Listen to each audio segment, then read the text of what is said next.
बहुत सी खबरें हैं जिनको हमने डिस्कस करना है। पाकिस्तान क्रिकेट टीम की ख़राब परफॉर्मेंस, जो ज़राए से खबरें आ रही हैं कि ग्रुप्स बन गए हैं, और जो हमारे चेयरमैन हैं मोहसिन नकवी साहब, उन्होंने भी प्रेस कॉन्फ्रेंस अब की थी तो उन्होंने कहा था कि टीम में बड़ी सर्जरी की ज़रूरत है। तो इन तमाम जो टॉपिक्स हैं उस पर बात करने के लिए बढ़ते हैं जी हम अपने गेस्ट की तरफ। सलीम भाई, आपसे शुरुआत करना चाहूँगी। सलीम भाई, एक खबर है कि वहाब रियाज का बचना मुश्किल, बाबर की कप्तानी जो है वो खतरे में पड़ गई है और टीम में ग्रुपिंग का इंकशाफ है। ये बहुत हिला देने वाली खबरें हैं। ये अभी तक हिला देने वाली खबरें हैं। परफॉर्मेंस से तो वैसे ही हिल गए हम। ये आपने पहली दफा सुना है? नहीं, लेकिन बार बार सुन के फिर लगता है कि यार अभी तक वही है, अभी तक मतलब आपकी कोशिश है कि ये लोग रहने चाहिए। मेरी कोई कोशिश नहीं है। नहीं, चलो सिंपैथीज होती है ना, आपका दिल का चाह रहा है कि इतनी खराब परफॉर्मेंस के बाद मुझे नहीं लगता किसी की भी पिछली 4 सीरीज पूरा खेलने के बाद भी आप चाहती हैं वहाब रियाज उधर ही रहे। मुझे तो ये नहीं पता कि Wahab Riaz from the start हैं क्यों वहाँ। ये बात की ना आपने, जो असल करने वाली बात है। देखें, इस 4 सीरीज से उस बंदे की टीम बुरी परफॉर्म कर रही है, और जो चलो बाकी टीमों को मैं बात नहीं करता, इस टीम की जो सिलेक्शन हुई है सबसे बुरी सिलेक्शन इस टीम की हुई है कि आपकी कोई टीम का कम्बिनेशन ही नहीं था। हम पहले दिन से मैं और इंजी कह रहे थे कि कोई कम्बिनेशन हमें नज़र नहीं आ रहा। तो अभी भी अगर आप ये नहीं कहा था, हम ये कहते कि हमें सिलेक्शन नज़र नहीं आ रहा। वही ना जी, मतलब कम्बिनेशन, जब सिलेक्शन जब भी होती है ना, कोई कम्बिनेशन के साथ आप आते हो, तो आपने कोई कम्बिनेशन रखा ही नहीं। फिर उसके बाद हम ये कहें कि बड़ा सर्जरी होएगी, तो अभी भी ये अगर वहाँ रहेंगे तो फिर अल्लाह ही हाफिज़ हमारे बोर्ड का। देखें, इन लोगों को, इसको स्पेशली सिलेक्शन कमेटी जो है, ये मेरे ख्याल जो कहते हैं ना, इनफ इज़ इनफ, कि इनको देख लिया इन्होंने, और जो इन्होंने जितनी बुरी सिलेक्शन कर सकते थे पाकिस्तान टीम के साथ, इससे बुरा नहीं कर सकता कोई भी सिलेक्टर आप लगा दें। एक आप आम क्रिकेटर भी लगा देंगे ना, वो एटलीस्ट उसको पता होएगा कि मैंने 5 ओपनर सेलेक्ट नहीं करने, मैंने कम्बिनेशन उसमें मिडिल ऑर्डर में कोई 2-3 ऐसे बंदे रखने हैं कि अगर कोई फ्लॉप हो तो उसकी जगह ये फ़लाँ बंदा खेलेगा। आप 2 बंदे सेलेक्ट करके नहीं लेके जाएंगे कि सिर्फ 2 ही खेलेंगे। ये कोई आम बंदा भी, यार हम क्लब क्रिकेट में भी अगर आप सिलेक्शन करते हो या, तो आप इस किस्म की चीज़ें देखते हो कि यार मेरे पीछे कौन सा प्लेयर है जो अगर ये नहीं चले, आपने कोई रखा ही नहीं हुआ। उसके बावजूद अगर आप देखें, हम किसी को क्रिटिसाइज़ नहीं कर रहे, मगर जो हुआ है वो हम बता रहे हैं। अच्छा, खबर बड़ी मज़े की है सलीम भाई। ये तो खबर है कि वहाब रियाज का अपनी जगह पे रहना मुश्किल है। गैरी क्रिस्टन के बारे में भी खबरें आ रही हैं, लेकिन खैर वो तो अभी उन्होंने टीम को ज्वाइन किया, उनकी आप क्या ही परफॉर्मेंस इस 2-3 मैचेस में क्या जज कर पाएंगे। लेकिन ज़राए का ये भी कहना है कि ये जो तब्दीलियाँ होनी है उन पर रिपोर्ट्स जो है वो चाहिए है बाबर आजम की, गैरी क्रिस्टन की, और सीनियर मैनेजर वहाब रियाज और असिस्टेंट कोच अजहर महमूद। सुभान अल्लाह, माशाअल्लाह। ये तो इनजी वही बात होगी, कोई हमारे मुल्क में कोई वाक़या होता है ना, तो इसकी इंक्वायरी बिठा देते हैं, और इंक्वायरी करने वाले भी वही होते हैं जिन्होंने किया होता है।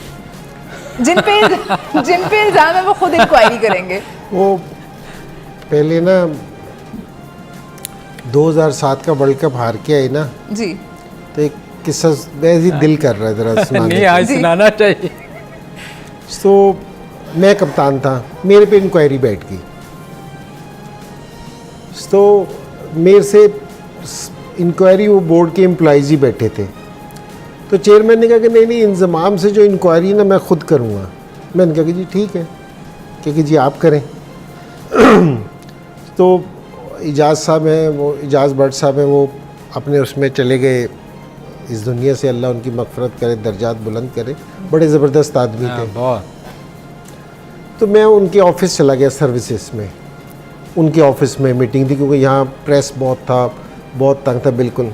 तो मैं उनके जाके ऑफ़िस में जाके ना बैठा, तो उनका मुझे बेटा मिलने आया, कह रहे कि इंज़माम भाई मैं आपका बड़ा फ़ैन हूँ और ये और वो फलाना नहीं कहिए। मैं मिलता रहा खैर, क्योंकि जी जिसने ऑटोग्राफ ये वो फलाना। तो इजाज़ भट्ट साहब आ गए, अब वो हमारी मीटिंग शुरू हो गई, 3 और लोग थे। तो उन्होंने कहा कि जी हमें ये पता चला कि जी आप दाढ़ी भी रखवा देते थे ज़बरदस्ती, ये वो फलाना ढिमका। मैंने कहा जी ठीक है, मैं सुनता रहा। मैं इजाज़ भट्ट साहब से पूछा, मैंने कहा इजाज़ भट्ट साहब ये आपका बेटा आया था अभी, ये अकेला बेटा है आपका? कह रहे कि मेरा एक ही बेटा ही आला। मैंने कहा बड़ी अच्छी बात है।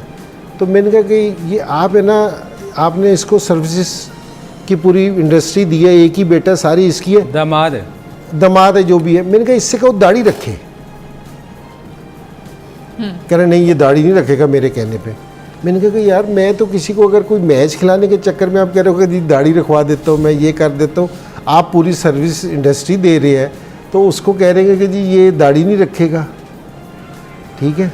तो मैंने कहा कि जी इंक्वायरी भी इनकी अपनी होती है, हर चीज़ इनकी अपनी होती है, इनकी मर्ज़ी की होती है कि जी है भी इनके ख़िलाफ़ कि जी अगर वहाब रियाज के और बाबर की है और रिपोर्ट भी यही देंगे, ठीक है। सुनने वाले भी बोर्ड वाले होंगे जिन्होंने इनको लगाया है। सो मैंने कहा इंसाफ कहाँ से आएगा, कहाँ से आप देखोगे? आप ये ज़रा इंक्वायरी किसी टाइम है ना, किसी टाइम इंक्वायरी जो वो मेरे पे अभी भी एक इंक्वायरी बैठी है, जिससे मेरे चीफ सेक्रेटरी था ना, उसमें उन्होंने कहा था कि जी आपकी इंक्वायरी होगी, कि जी सारी होगी।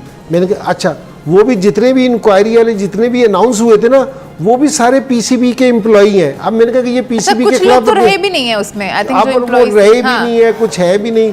तो मैं तो इंतज़ार ही कर रहा हूँ 6 महीने से कि जी वो इंक्वायरी हो। मेरे तो वकील ने ईमेल भी भेजी थी पीसीबी को, तो उसने नहीं की।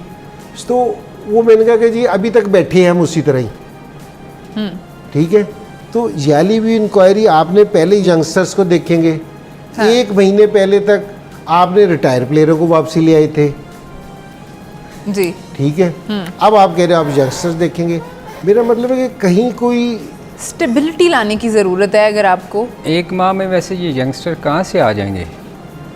मैं तो 1 माह पहले इनको यंगस्टर कोई भी नज़र नहीं आया। अच्छा, वो जो 2 अच्छा सोर्सेज की ये भी रिपोर्ट है कि वो जो 2 रिटायर्ड प्लेयर्स को लाया गया ना, उनको वापस कर दिया जाएगा जहाँ से वो आए हैं, वहीं कहाँ? जहाँ से उनको लाया गया। अब देखिए, एक दर खुला तो क्या कहते हैं, एक दर बंद तो 100 दर खुला, तो वापस टीवी पे आ जाएंगे, उसमें क्या? नहीं तो इतना चलता है काम। इंक्वायरी तो ये होनी चाहिए कि इनको लेके कौन आया है, होनी तो ये चाहिए ना। वो तो नहीं होगी, वो खुद तो नहीं आए।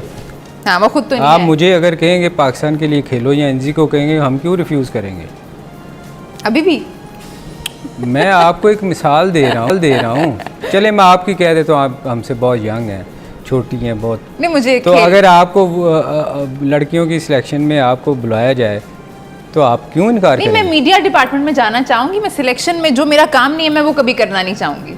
तो फिर तो वही सिलेक्शन ही करोगी ना मीडिया डिपार्टमेंट में जाके। आप क्या कह रहे हैं कि ये कान इधर से पकड़ लो तो उधर से आप इंजी भाई की बात सही है, ये मीडिया का प्रेशर आता है तो सिलेक्शन होती है। नहीं, ये मीडिया का प्रेशर नहीं था, ये बड़ा मीडिया का प्रेशर नहीं ये था। दोस्ती थी, ये दोस्ती थी, ये दोस्ती थी, दोस्ती। हाँ नहीं, वो तो मुझे पता है, आमिर और इमाद के लिए कोई मीडिया जो है वो बात नहीं करेगा, लेकिन दोस्ती किसकी थी? इमाद और बाबर की तो नहीं थी। अगर इमाद जो है वो एक चैनल पे बैठ के ये कह रहा है कि बाबर को कप्तान नहीं होना चाहिए, और आमिर जो है वो ये कह रहा है दूसरे चैनल पे बैठ के कि जी हम तो आउट ही नहीं करते बाबर को जब मैं कराची किंग्स की तरफ से खेल रहा होता हूँ, कि ये है तो स्कोर नहीं बढ़ेगा। तो बाबर की तो नहीं थी फिर दोस्ती।